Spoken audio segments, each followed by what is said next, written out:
आप सभी को जय मसीह की। आज हम बात करने वाले हैं बपतिस्मा के विषय में कि आखिर इसे कब लेनी चाहिए। आज के समय में लोग कुछ ही दिनों में बपतिस्मा ले लेते हैं, बिना कुछ जाने या बिना उसके अर्थ और गहराई को समझे जल्दी से बपतिस्मा ले रहे हैं। और कुछ हमारे जो पास्टर्स भाई हैं जल्दबाजी में, या कुछ लोग झुंड बढ़ाने या विदेशी फंड को दिखाने और लाने के जल्दबाजी में भी बपतिस्मा दे रहे हैं। यह उचित नहीं है। जबकि यूहन्ना बपतिस्मा दाता जब लोगों को बपतिस्मा के विषय में शिक्षा देते हैं तब कहते हैं जब तक कोई नए सिरे से नए मन से ना जन्मे तब तक वह प्रभु के राज्य में प्रवेश नहीं कर सकता। इसलिए अगर कोई व्यक्ति बपतिस्मा लेना चाहता है वह पहले अपने आप को ही जांच ले, अपने आप को परख ले, अपने आप को बाइबल के वचनों के द्वारा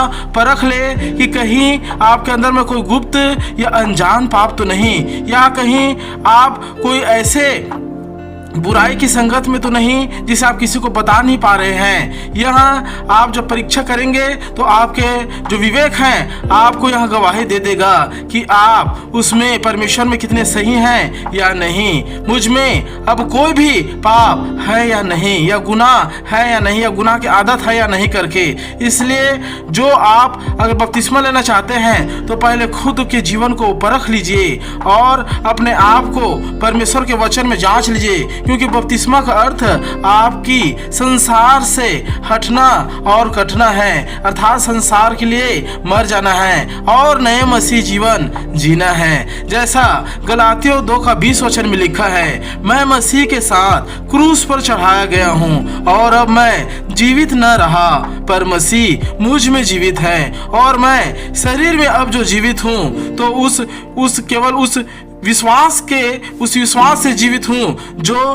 परमेश्वर के पुत्र पर है, अर्थात यीशु मसीह पर पूरा विश्वास करके मैं जी रहा हूँ। अब संसार से कोई मतलब नहीं है करके, जिसने मुझसे प्रेम किया और मेरे लिए अपने आप को दे दिया। यह सब विचार और अपने पास्टर के साथ परामर्श करके आप बपतिस्मा ले सकते हैं। पर लास्ट में मैं आपको इस शॉर्ट वीडियो में यही बताना चाहूँगा, यही बोलूँगा कि अगर आपको जब तक परमेश्वर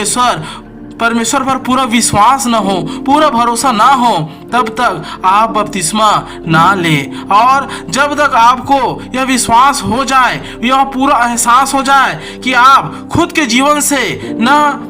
जीवन से परमेश्वर को पा गए, खुद के जीवन से एहसास को पा गए, तब आप उस चीजों के लिए तैयार हो रहे हैं। अन्यथा आप वेट कीजिए, वेट कर लो, क्योंकि जब जीवन में परीक्षा आती है, जब उद्धार के बाद जब शैतान या परमेश्वर की ओर से परीक्षा आती है और जब कोई साथ खड़ा नहीं रहता, हम अकेले हो जाते हैं, परिवार के लोग विरुद्ध हो जाते हैं, समाज के लोग विरुद्ध हो जाते हैं और आपके मौत मिट्टी में या फिर और भी रीति विधि में आपको शामिल नहीं करते, आपको अलग कर देते हैं, तो ऐसी स्थिति में बहुत से मेरे भाई बहन परीक्षा में फेल हो जाते हैं, गिर जाते हैं और खड़े नहीं रह पाते हैं। इसलिए अगर कोई भाई बहन अगर बपतिस्मा लेना चाहते हो तो पहले यह जान लो कि आपको किसका फेस करना है और कैसे जीवन जीना है, क्योंकि जब आप परमेश्वर को पूरा एहसास के साथ पा जाओगे कि वो है और सच में है और वो ही मेरा पिता है करके, तब आप लीजिए। क्योंकि जब आपको ऐसा विश्वास हो जाएगा